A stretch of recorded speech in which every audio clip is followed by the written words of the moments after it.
Baik, saya Katijingan Wanranto mau menjawab pertanyaan dari Abang Arif Akbar. Pertanyaannya yaitu tentang pendekatan deduktif, kasus seperti apa pada pendekatan deduktif, dan berikan contohnya.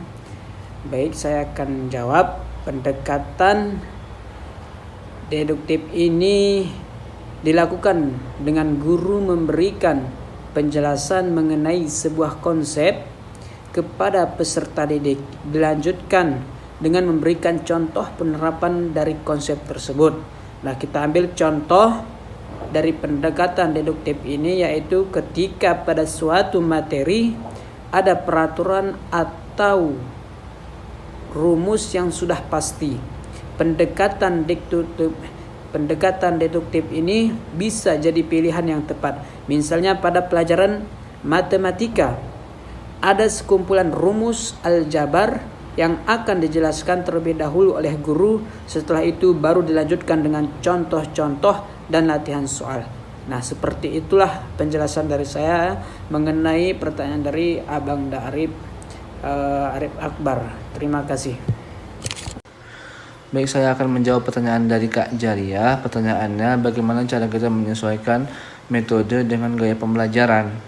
Ya, jawabannya adalah dengan cara kita menyesuaikan kemampuan kita dengan kemampuan peserta didik kita, memahami latar belakang peserta didik kita, memahami tujuan pembelajaran, memahami durasi waktu yang tersedia, memahami fasilitas-fasilitas atau pendukung tujuan yang tercapai. Kemudian kita juga memahami materi-materi yang akan kita sampaikan.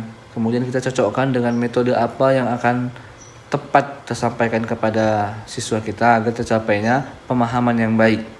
Ya, baik itu dapat kita sampaikan dengan metode tanya jawab, apakah itu metode diskusi atau itu metode tugas atau sebagainya atau eksperimen. Kita cocokkan dengan gaya pembelajaran. Apakah itu cocok dengan kita gunakan sebagai gaya pembelajaran visual atau auditorik atau kinestetik, itu kita sesuaikan di situ.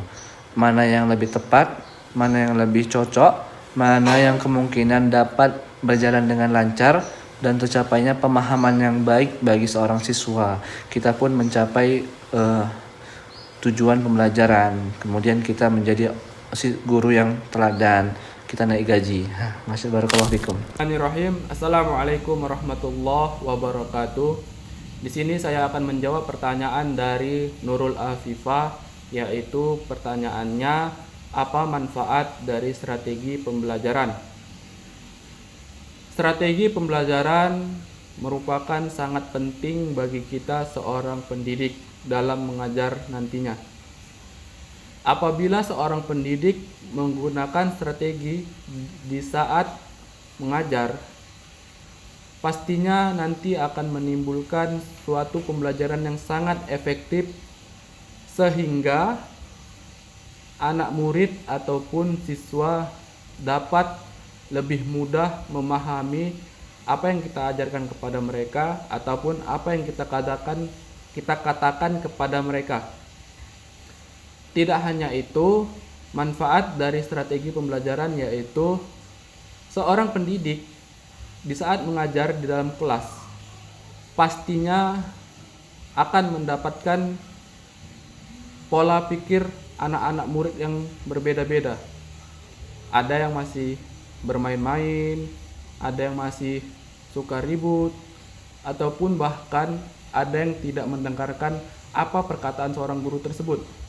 Jadinya kita seorang guru perlu menggunakan strategi agar nantinya ke depannya seorang murid tersebut yang tadinya masih suka bermain, suka ribut ataupun tidak mendengarkan seorang guru, jadi ke depannya anak murid tersebut pola pikirnya sudah diubah. Jadinya mendengarkan apa yang perkataan guru bilang, tidak ribut lagi di dalam kelas ataupun tidak bermain-main lagi di dalam kelas. Nah, mungkin ini saja jawaban dari saya. Mungkin itulah, lebih dan kurang saya mohon maaf. Semoga dapat dipahami oleh Kak Nurul dan dapat diterima oleh Kak Nurul. Sekian dari saya. Billahi taufik wal hidayah. Assalamualaikum warahmatullahi wabarakatuh.